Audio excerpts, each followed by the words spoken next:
Good morning మిత్రులందరికీ నమస్కారం.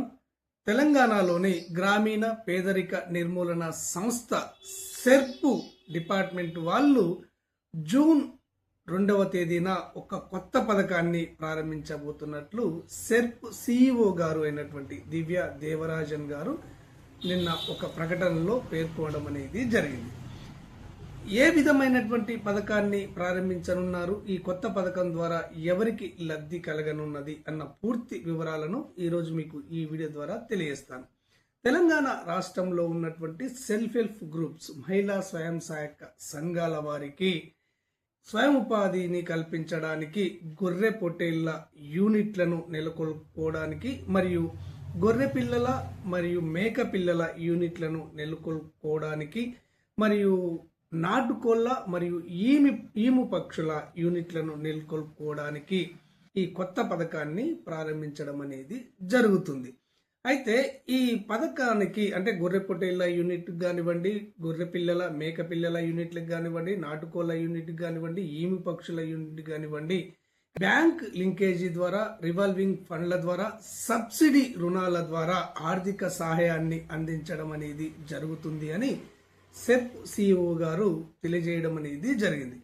ఇక్కడ ఈ ఎంపికైనటువంటి మహిళా సంఘాల సభ్యులకు పశు వైద్య యూనివర్సిటీ ద్వారా శిక్షణను ఇప్పించడం కూడా జరుగుతుంది అని చెప్పేసి వారు తెలియజేయడం అనేది జరిగింది. ఓకే ఫ్రెండ్స్, క్లారిటీగా అర్థమైంది అనుకుంటున్నాను. జూన్ 2వ తారీఖున మహిళా స్వయం సహాయక సంఘాల వారికి ఆర్థిక సహాయాన్ని అందించడానికి, వారు ఆర్థికంగా నిలదొక్కుకోవడానికి గొర్రె పొట్టేళ్ల యూనిట్లను, గొర్రె పిల్లల మరియు మేక పిల్లల యూనిట్లను, కోళ్ల పెంపకం యూనిట్లను, ఈము పక్షుల యూనిట్లను నెలకొల్పుకోవడానికి ఆర్థిక సహాయాన్ని అందజేసేటువంటి కొత్త పథకాన్ని ప్రారంభించడం అనేది జరుగుతుంది. ఈ పథకానికి దరఖాస్తు చేసుకోవాలి అంటే అర్హతలు ఏమిటి, ఇక్కడ ఒక్కో యూనిట్కు ఎంత డబ్బును కేటాయించడం అనేది జరుగుతుంది అన్న పూర్తి వివరాలు మనకు ఈ పథకానికి సంబంధించినటువంటి గైడ్లైన్స్ వచ్చిన తర్వాతనే తెలియడం అనేది జరుగుతుంది.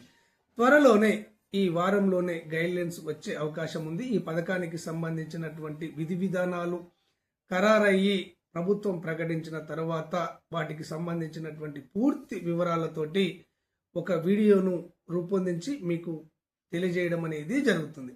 ఈ పథకానికి సంబంధించినటువంటి లేటెస్ట్ అప్డేట్, ఏ విధమైనటువంటి కొత్త సమాచారం వచ్చినా కానీ ఆ సమాచారాన్ని ఉన్నది ఉన్నట్టుగా అంతర్నేత్ర ఛానల్ ద్వారా మీకు తెలియజేయడం అనేది జరుగుతుంది. ఈ సమాచారం మీకు వెంటనే తెలియాలి అంటే తప్పకుండా అంతర్నేత్ర ఛానల్ను సబ్స్క్రైబ్ చేసుకోండి. ధన్యవాదాలు.